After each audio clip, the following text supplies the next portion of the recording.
we just heard about the dream job. What's the dream job? Apparently, Starbucks is hiring 2 content creators to travel the world for a year. And all they got to do is to shoot content for its social platforms. And they're paying them up to 136 grand. This is going to be actually my first question. Like, it said the bracket in there was like 80 to 136 grand. Yeah. Like, I was wondering, like, why the bracket? Is it like if you're a more professional actual influencer with a following, you'll be like on the like a top end of that, or if you're just like a newbie creator, you're gonna be on the bottom end of that, or like I guess you have to negotiate the salary, but I wasn't sure like why. That's an interesting take. Maybe it's based on your fan base. I don't know. If you have 100 grand followers, that's your premium. Yeah, I actually wonder if that's gonna be even in like a consideration. Like, do you have to have a fan base or not? Could be. I don't know. We'll get to that because I have questions around that. 100%. So essentially this is your job posting. In the posting it says, for one epic year, you'll travel the world, right? Think Milan, Tokyo, Colombia, Dubai, Costa Rica. It actually sounds pretty awesome. Wow. And more capturing the vibes, culture, and people behind every Starbucks experience. So yeah, the roles are full-time. They're hiring they're hiring 2 people to do this full-time for a year. And all their travel costs on top of the 100 and something grand salary. Well, they better. If I'm gonna have to try fly to 10 different countries, they better that's pay true. it. That's true. All their travel costs will be covered by, not Starbucks though, by Delta and Marriott. Well, I wonder if they have to also like mention those brands in there then too. That this very likely sponsored by, I am flying with Delta. Yeah, this episode is brought to you by Delta, Starbucks, Delta, and Marriott. Yeah, which is also interesting. I think obviously Starbucks can afford paying them the travel cost. If Starbucks has to pay for the flight ticket and hotel rooms, they can't afford it. But it's probably also marketing. Yeah. Opportunity for Marriott and Delta too. So that's also a very, I guess, an interesting tweak wrapped up in this job posting. So, as someone who's been, working in the influencer marketing space, why do you think Starbucks is making this move? What are they trying to do here? Yeah, I think it's I have a lot of thoughts. I think in general this is like a very interesting marketing strategy. Which everybody's suddenly talking about it. I'm sure that whoever is the marketing director right now, it's like if he were to just spend 100 grand on some like Instagram ads or meta ads, like they're gonna like not perform as well. Suddenly everybody's talking about Starbucks, and I think because people are gonna be so invested in this story now, a couple of things are gonna happen, and actually it doesn't matter for Starbucks. Either people are gonna keep an eye out on the content, and because they're just curious, who's this person gonna get paid 100 grand to travel and make content? Yeah. Let's see what that content looks like. And then either they're gonna look at the content, they're gonna love it, subscribe, and go drink Starbucks, or they're gonna hate it, they're gonna go on Twitter and complain about it, and then Starbucks is still gonna be mentioned everywhere. And it's like, look at that, this weird crappy content is getting paid 100 grand. Like, what is this? I can do such a better job, blah, blah, blah, blah, blah. But like, end goal is still the same. A lot more people talk about Starbucks. So in that case, I think it's just like doesn't matter what happens. It's going to be a perfect like marketing ploy. But other than that, I think we kind of talked about this. I guess going on to like why, I've heard that Starbucks is like quite a bit struggling, and we just talked about too that they did this competition.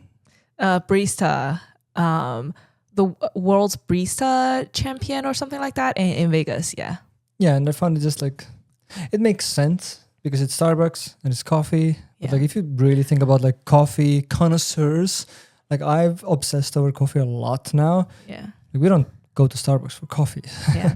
No, I guess my question was more around, obviously we know influencer marketing is huge now, and you can like do your marketing without influencers. But why hiring someone full-time in-house? Why not just, do whatever other companies doing right now, hiring an agency or just, get in touch with the influencers and do the content one-offs?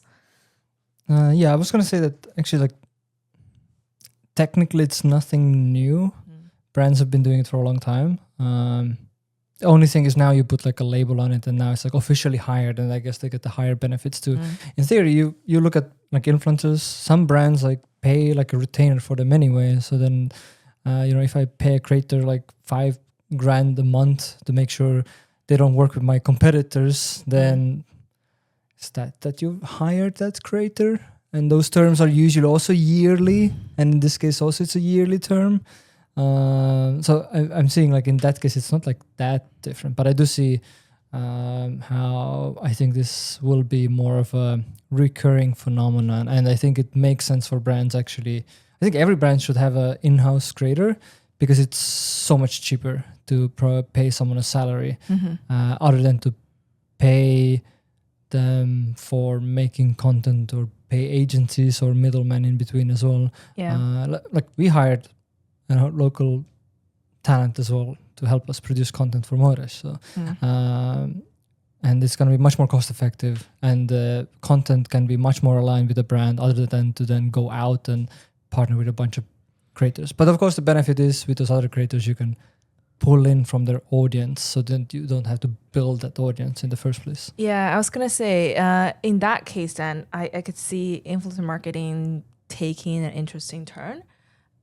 By that I meant right now, if you're working with an influencer, right, what you are looking at is your existing fan base. Right? You can see this influencer having 1 million followers, and this is why you wanted to work with them. And part of it is their personal brand. Their fans know who they are, and they trust their taste or their life choice or whatever. Now, if you hire someone in-house, it's like hiring a corporate worker, right? It's the same as any other person who works as a company. Any content you produce belongs to the company. You don't have, or you don't need to have, a personal brand. Do you think that would actually work? Because the whole gist, to my understanding, to influencer marketing is having the influencer in the middle and knowing this person have a say and have a weight in their fan base. Yeah, I think the idea kind of is that brands suck at creating engagement and some sort of like a relationship with people. So people have people relationship, and now you can use that creator to build some sort of a better human to human connection. Of course, it's not going to be probably like the same exactly, but let's say this works out in the next 6 months. Actually, this creator has a good fan base and actually maybe talks really good about coffee, then maybe it also can create more trust from Starbucks perspective, because like I said, right now, coffee connoisseurs, it's like Starbucks is more like a dessert place you go to, not for like a good like actual coffee. And I think Starbucks itself, like I don't know exactly, I guess like why they've been struggling, but I have talked to other companies, and like everybody's trying to get into the coffee game because Starbucks kind of blew up. Dunkin' Donuts no longer wants to be called Dunkin' Donuts, but they're just Dunkin' now because they also want to be very coffee focused and fight with McDonald's now that has been pushing their coffee agenda a lot, and like because they've seen that there's a lot of money to be made in general with the coffee biz. Yeah. I guess this is a good segue. We can dive a little deeper into why Starbucks has been struggling over the past while, I would say. Like one of the point was, like you said before, this is Starbucks now feels more like a dessert than a coffee, right? And with people becoming more and more health conscious, people are starting to take less and less sugar intake. And if you don't take sugar, there's really not a lot of things you can order from Starbucks. And if you just order basic stuff, then why are you paying $5-6 for their the coffee is okay. Yeah, I just still like, it's my European heartbreaks is when you go order flat white and they ask small, medium, or large, or venti. Do you want a venti flat white? And, yeah, I guess. Yeah. So it's now losing its audience base now because the group of people who's really caffeine addict, right? I think people like yourself was fixated on, flat white only comes in one size, right? You're not the person. You're not the right audience for Starbucks. For their old audience who likes Frappuccino, chestnut, blah, blah, blah, blah, latte, right? 5 different words in the drink name. They're now becoming more health conscious. So they also stop or go to Starbucks less now. So that's one thing. And the second, we've been seeing in the news of people complaining they've been waiting in the line for too long. I think the news from last year, around September, Starbucks brought in Brian Niccol from Chipotle, who used to be a Chipotle CEO. They hired him into Starbucks and fired the old CEO. I don't remember what his name is. But Brian Niccol is famous for cost cutting and making sure the business is operating in the most efficient way possible. So just by hiring him, you could see where the business is going and the direction they're trying to move towards. So that's one. You could see the operational struggles they're having. Second of all, they've been really struggling in China. I'm already skeptical. With? Do you need a CEO that just cuts costs? Or do you need a CEO that's going to rebrand the whole thing? Yeah. Because I know there is one company, I don't remember the name now, but they got really popular because they actually did a lot of cost cutting and optimizing the way how to make coffee. Like they took the barista's house, they put just like really good coffee machine that's automated. I've seen in Toronto airport as well, they have these, they've cut out the barista and they just have a coffee machine that makes the coffee. Yeah. But if you know coffee, it doesn't taste as good as the proper coffee the barista makes from the machine. So now every time when I go to the airport and I see the Starbucks in there, I'm like, I could have coffee. And if I see that they have the machine where the barista doesn't make coffee, I don't take it. I don't get the coffee because I know it's not going to be as good. Yeah. No, obviously his mission is not as easy or as simple as, just cut costs, right? Actually, one of the first things he did was to cut down the menus. Oh, that's not, it's like a, how to say, good old Gordon Ramsay days. He was like in the kitchen nightmares. It's like, okay, your restaurant has 200 items on it. There's no way you can do this well. Exactly. Yeah. So that was one of the first moves he did. So so I like that. Then I like that. You like him now, just like that. Yeah. That was easy. But so operational nuances and complexity is one thing. China, they've been struggling because of the country's economic slowdown and some of the fierce competition they're having to some local coffee chains. And I think around last year, July, they've been saying, they're in the early stages of exploring strategic partnerships in China. Back then, it wasn't really clear what that means exactly, but I think over time, people are seeing and thinking, I think they're trying to sell off their China operations. So everything considered, right? Starbucks is obviously struggling to not only be the top of the industry, but to stay alive. So I think it's definitely gonna take more than 2 creators to save the business, right? But I do think it's a great start, but it has to follow up with like a actual strategy behind it then. For sure. Yeah. With that, I don't know if do we wanted to take a look at the applicants. Obviously, apparently to submit application, you need to post a TikTok on TikTok with a hashtag, what's the hashtag called again? Starbucks Global Coffee Creator. That's the job title. Yeah, I know. I took a look at a few. Some of them are really cringe. Did you find any good ones? Did you just start in the beginning? I don't know. Are these ordered by like popularities? I have no idea. I thought the one with Jacqueline was decent. The first one on the second row. This one? First one, This second one? row. Yeah. Yeah, let's try out Jacqueline.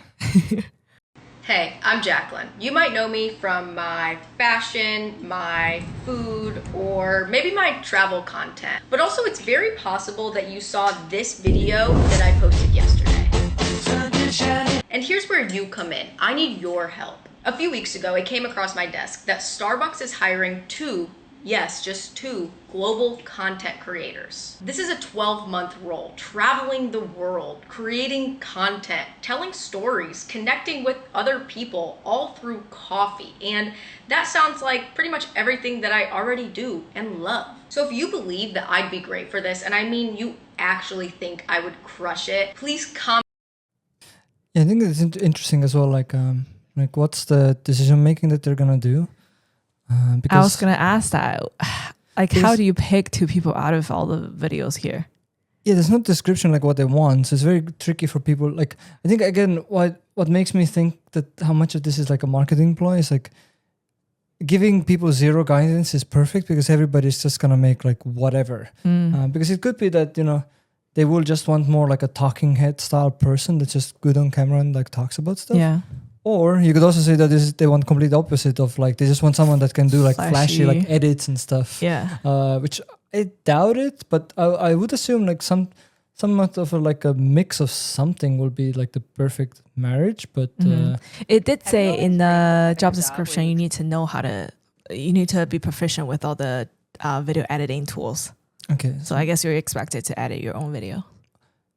Yeah. But I guess then they expect that there will be some reasonable amount of editing work too, not just maybe like simple talking head. Probably. I think it goes down to creativity really. You can use all the tools you have to make the best videos. Yeah. And she's applying for her dream job. Her day-to-day life makes her the perfect candidate for this position. Don't make it sound so sad. She starts her day at the University of Texas at Austin, where she majors in... Okay, already a feedback. Her microphone was a lot quieter than the narrator. Yeah, I couldn't even hear what she was saying. And when she was doing like this, I'm like, oh yeah, you look very uncomfortable in front of camera. Minor in business. Sorry, majors in advertising and minors in business. Hook 'em. Amanda then heads to work to That's play the thing, like Barista Simulator.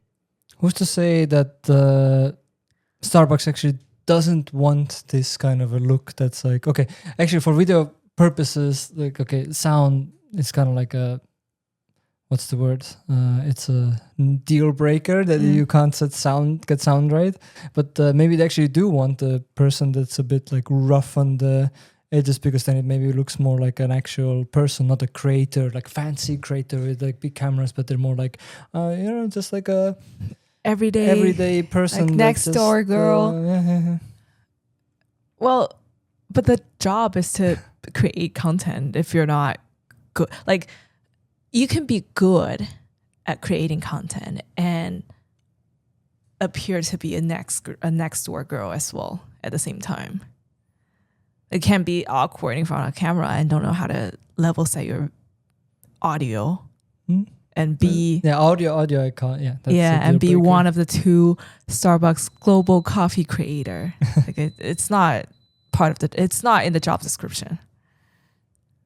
Yeah. Simulator and wanted me I don't to think we need add to that watch she this is anymore. pretty. Yeah, but I don't know. I think in general, it can be a pretty good marriage for creators and brands to come together like this, because I know a lot of creators these days, they struggle with making money as a creator. So I think in general, I expect that more and more brands are gonna be doing something like this, where you're gonna have in-house creators. I don't know. I just feel like it makes sense, and in terms of like how to best deploy marketing budget, because it's like in general, video production can be really expensive. I think if you have just an in-house creator that can run around with a camera and just pay them a salary versus you have to pay a lot of people a lot of money to get like content made, and it's True. like you can get so much content out for a lot cheaper, especially if you're happy with the quality of the person that's working for you too. True. And then you could like literally every brand.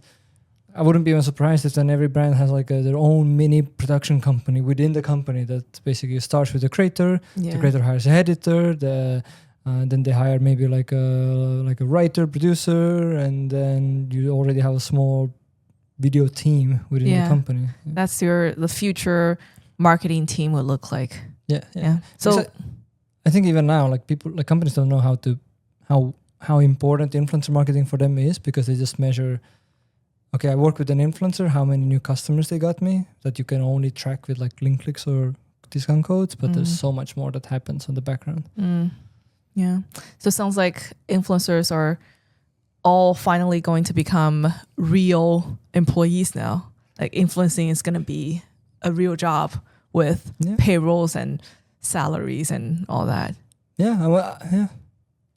I guess you can still call it influencing, yeah. But in general, brands might just look more. Ooh, maybe this is a very dystopian future idea then. I wonder if in the future, like, you don't need brand logos anymore because you have like a couple influencers whose faces are the brand, basically. You don't need a Starbucks logo, but you just have the... But there's a very big brand risk then. What if one of them gets into controversy and now the brand is in trouble? Exactly. Okay, I guess we won't see that. No, I don't think so. Yeah. I can foresee a lot of similar jobs being posted though, after Starbucks, I guess, making the first move. Does it bug you, Starbucks saying, "Oh, we created world's first in-house creator," while Modash has been doing it for how long? I think we hired ours at least 6 months ago, I think. Yeah. I'm sure there's other brands that have done this too. Yeah, I think so. But I guess this is more like a mainstream direct big to consumer company. brand. Alrighty. I guess we'll wait to see which two creators won the competition and got the job, and then we can roast their content. Oh yeah, how bad it is, 100%, or how good it is. We'll see. Keep positive mind. Yes. All right. Can be a win for everybody, for all the creators out there. Yeah. Now kids have a real excuse to say, "Mom, it's a real job." Yeah, I need to go to uni. You need to pay me 200 grand for student loans and to be get an influencer. Yeah, to get a degree in influencing. Yeah, that's the future we all want to be in. Alrighty, I guess that's it for today. Yeah. See you next time. Bye.